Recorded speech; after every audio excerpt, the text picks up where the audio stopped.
আমাদের পরনে তো কোনো কিছু নেই, আর তুমি হচ্ছ পুরুষ মানুষ। স্ত্রী মানুষের লজ্জা হচ্ছে পুরুষ মানুষের কাছে, বিশেষ করে কি হচ্ছে বড় মানুষ লজ্জা হবারই কথা। এ গোবিন্দ তো আমরা কেমন করে তোমার কাছে পুজো উঠে যাবো? গোবিন্দ বললেন, হে ব্রজগোপীগণ, তোমরা তো আমায় বলো, তোমায় সবই দিয়েছি, সবই দিয়েছি, দেহ মন প্রাণ জীবন যৌবন, তাহলে তোমাদের লজ্জা কিসে? তোমরা যদি আমায় সবই দিয়ে থাকো, তোমাদের কোনো লজ্জা হবার কথা নয়। উঠে এসো, তারপর যার যার বসন দেখিয়ে দাও। ওই দেখো সূর্যদেব, আগে সূর্যদেবকে যদি মা ভূতলে প্রণাম জানায়, তারপর আমার কাছে চেয়ে নাও। হরি হরি। গোবিন্দ আমার কৃপা করলেন, কৃপা করে ব্রজগোপীগণ কি করলেন? নানান প্রকার লজ্জা নিবারণ করে যার যার বসন দেখিয়ে ছাত্রা নিয়ে যাও, যার যার বসন আমি গোবিন্দ আমার দান করলেন বসনগুলি। হরি বল, হরি বল। যেই না বসন দান করেছে, গোবিন্দ বললেন, হে ব্রজগোপীগণ, আগামী পূর্ণিমার তিথিতে তোমাদের সেদিন তোমরা বাড়ি যাওয়ার সময় জল পড়ে দিয়ে চলে আসো, না দিয়ে চলে আসো, সেদিন তোমাদের আশা পূর্ণ হবে। সেই দিনের কথা মনে হয়েছে। আর কি হয়েছে? হেরত রাতে হয়েছে ভাত দিশে। ওমা, এই নাম গোবিন্দের কে দিয়েছিলেন? হ্যাঁ, মদন মোহন নাম দিয়েছিলেন কাম দেবতা। এই কাম জয় করাই হচ্ছে রাসলীলা। সর্বমঙ্গলময়ী রাসলীলা হচ্ছে এই কামকে জয় করা। মদনের একদিন অতিশয় গর্ব হয়েছিল। এই মদন ছিল ব্রহ্মার মানস পুত্র।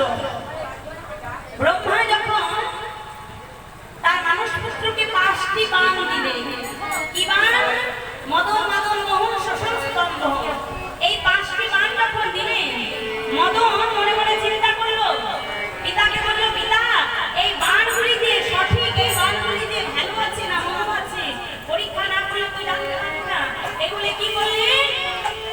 ওই কামদেবতা তখন নিজের পিতাকে ব্রহ্মাকে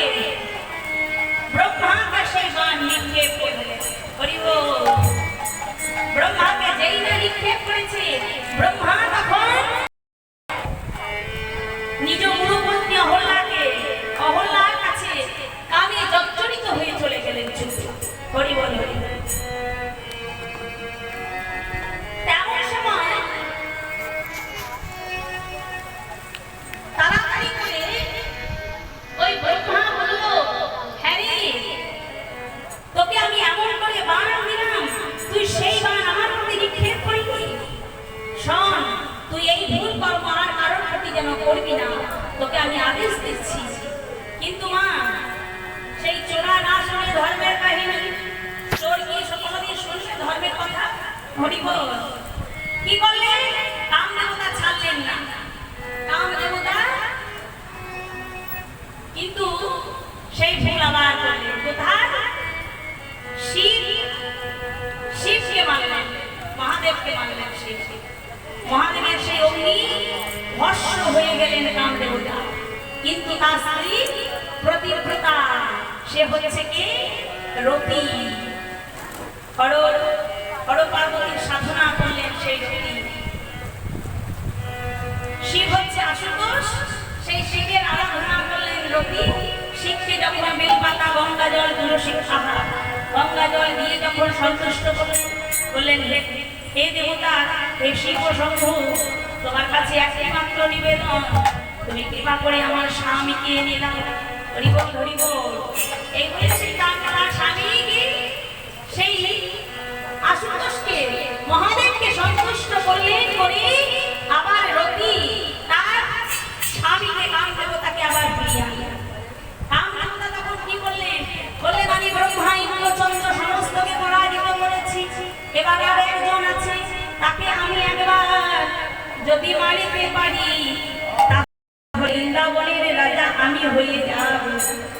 এই বৃন্দাবনের ভগবান আমি হয়ে যাব, এই ত্রিভুবনের ভগবান আমি হয়ে যাব, আমার মতো শক্তিশালী আর কেউ থাকবে না।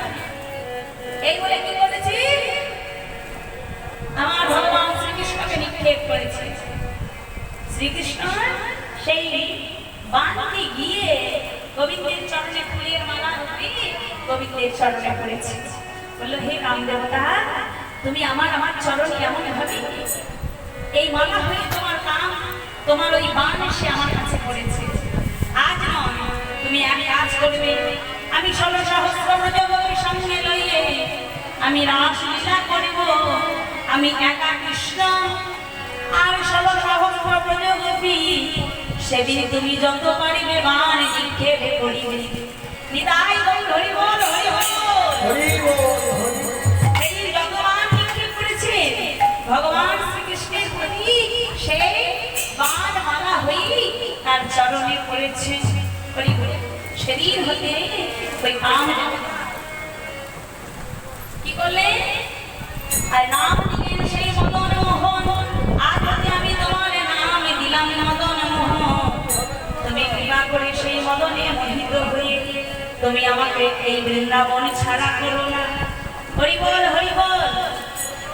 সেই পূর্ব প্রতিশ্রুতির কথা মনে হয়ে আজ ব্রজগোপীগণকে সঙ্গে লইয়া রাস করছে। আর কি করেছে? মুরলী গোবান পঞ্চমতানা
গোপীগণ সেই মুরলীর ধ্বনি শুনে কি হয়েছে?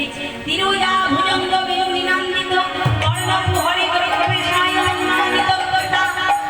অর্থাৎ সেই বাঁশি যেমন না গোপীগণদের কানে প্রবেশ করেছে, ওখানে কি হয়েছে? তিরুজা ভুজঙ্গ বেলুনি নান্দিত কর্ণপু হরে প্রবেশায় আনন্দিত কর্তা।